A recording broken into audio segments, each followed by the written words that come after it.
அதில் உங்களுக்கு சந்தேகங்கள் இருக்குங்களாண்ணே? இது ஆனால் மருத்துவ இப்போ வந்துட்டு வேலுச்சாமிபுரத்தில் பக்கத்தில் அப்போலோ இருக்குங்க. அதை விட்டா வந்துட்டு இங்கிட்டு ராஜ் ஆர்த்தோ இருக்குது. அது இல்லாமல் வந்துட்டு செந்தில் எமர்ஜென்சி கேர் இருக்குது. எல்லாமே வந்துட்டு 2 கிலோமீட்டர்லேயே இருக்குது. அதை விட்டுட்டு அங்கேருந்து 5 கிலோமீட்டர் தள்ளி இங்கே மெடிக்கல் காலேஜுக்கு கொண்டு வந்து அங்கே எல்லாமே வந்துட்டு மெடிக்கல் காலேஜில் போடும்போது அந்த இடத்துல விஜய் கூட்டம் நடக்கணும்னு சொல்லி அங்கே எல்லா டாக்டர் இருப்பாங்களா?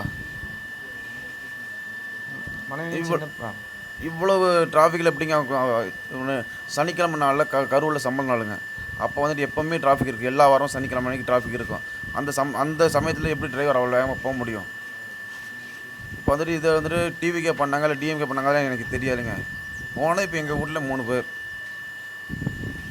அதாண்ணே, பாப்பாவையும் மனைவியும் எப்போ பார்த்தீங்க? சின்ன பாப்பாவையும் மனைவியும் அப்போ அந்த விஷயம் உங்களுக்கு எப்போ தெரிஞ்சுச்சு? பெரிய பாப்பாவை தான் ஹாஸ்பிட்டலில் அனுமதிச்சிங்க.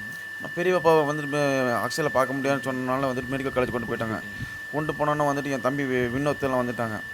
அங்கே வந்தோன்னே வந்துட்டு ஒரு 2-3 ஆம்புலன்ஸ்க்கு அப்புறம் வந்துட்டு ஒய்ஃப் வந்தாங்க. ஒய்ஃப் வரும்போதே சொல்லிட்டாங்க, இறக்கும்போதே வந்துட்டு இறந்துட்டாங்கன்னு சொல்லிட்டாங்க. சின்ன பாப்பா வந்துட்டு மேலே வந்துட்டு ட்ரெஸ் எல்லாமே வெறும் ஜட்டியோடு வந்ததுங்க. பாப்பா பெரிய பாப்பா என்ன படித்தாங்கண்ணே? சின்ன பாப்பா பெரிய பாப்பா வந்துட்டு 4ஆவதுங்க. சின்ன பாப்பா 2ஆவதுங்க.